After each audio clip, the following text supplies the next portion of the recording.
Halo semuanya, jadi aku Nadisa Khairena Nasution dari Pendidikan Biologi Universitas Pendidikan Indonesia. Kali ini saya akan membahas mengenai kewarganegaraan.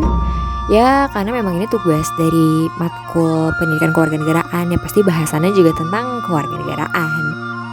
Kalau kita ngomongin kewarganegaraan, pasti kita tahu dong kewarganegaraan kita apa. Gila kali kan kalau nggak tahu. Dan ngomongin kewarganegaraan pasti ngomongin ya Indonesia gitu kan.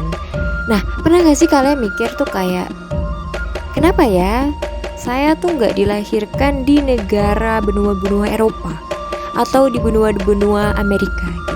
Pas saya pikir-pikir, kan ya kalau kayak gini memang gak bisa kita atur ya, sudah takdir yang maha kuasa dan ini bukan sebuah pilihan. Dan itulah kenapa jadi saya mikir lagi bahwa oh ya saya harus bersyukur gitu. Dan kita nih sebagai generasi muda, pernah gak sih mikir kayak, kenapa ya Indonesia tuh disebut negara majemuk, ya kan? Kadang tuh saya juga pengen cari suatu bukti, suatu fakta yang menyatakan bahwa Indonesia tuh gak majemuk. Tapi pas saya pikir lagi, wah kayaknya gak ada deh bukti kayak gitu. Karena ya memang gak ada yang sesuai, karena nyatanya kita majemuk gitu loh. Dengan kemajemukan itu, kita jadi makin erat gak sih harusnya? Kehadiran kita itu kan gak diciptain Tuhan untuk saling mengancam, justru malah untuk menciptakan rasa aman satu sama lain kan, saling melindungi, saling menyayangi. Lagi pula, tanah ini diizinkan untuk diinjak oleh perbedaan budaya, perbedaan warna kulit, sampai perbedaan kepercayaan. Apapun suku kita, dari manapun kita, ya kita tetap sama, kita ini Indonesia.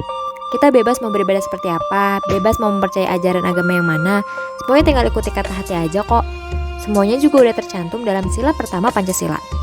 Ya, tapi emang kadang kitanya suka lupa, suka terlalu ambil andil dalam urusan kepercayaan orang lain dan ngerasa kalau keyakinan kita yang paling benar di mata Tuhan. Apa iya manusia seperti kita pantas untuk menyayangi sang pencipta perbedaan? Coba deh kita bayangin bareng-bareng. Kita lagi berada di sebuah forum, terus kita mau berpendapat, tapi pendapat kita lumayan berbeda dari kebanyakan pendapat di dalam forum itu. Terus kita mengemukakan pendapat kita yang berbeda itu. Nah, apakah dengan kita mengemukakan pendapat yang berbeda terus kita bakal langsung ditangkap, dipenjara gitu? Enggak kan?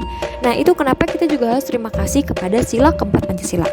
Karena dengan adanya sila ini, kita jadi kayak semacam punya life savior gitu lah ya.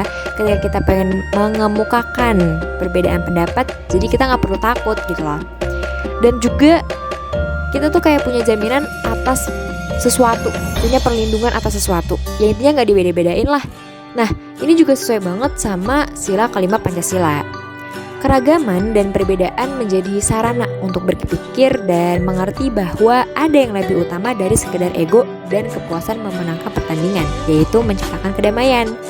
Dari situ kita belajar bahwa jangan saling merekat dengan paksa, tapi justru terimalah dengan rasa. The difference is not a reason for disunity. Perbedaan itu justru jadi alasan untuk kebersamaan. Persatuan atas perbedaan itu juga udah jelas kok dalam sila ketiga. Meskipun perbedaannya banyak, hak kita akan tetap sama. Nah, lagi-lagi ini juga sesuai dengan isi Pancasila, yaitu lebih tepatnya pada sila kedua. Kita ini Indonesia, kita punya pedoman dan aturan.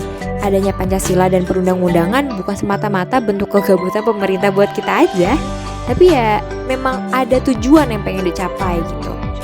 Hidup yang aman dan damai dapat tercipta jika nilai dan moral dapat berdiri tegak tanpa ada rasa congkak.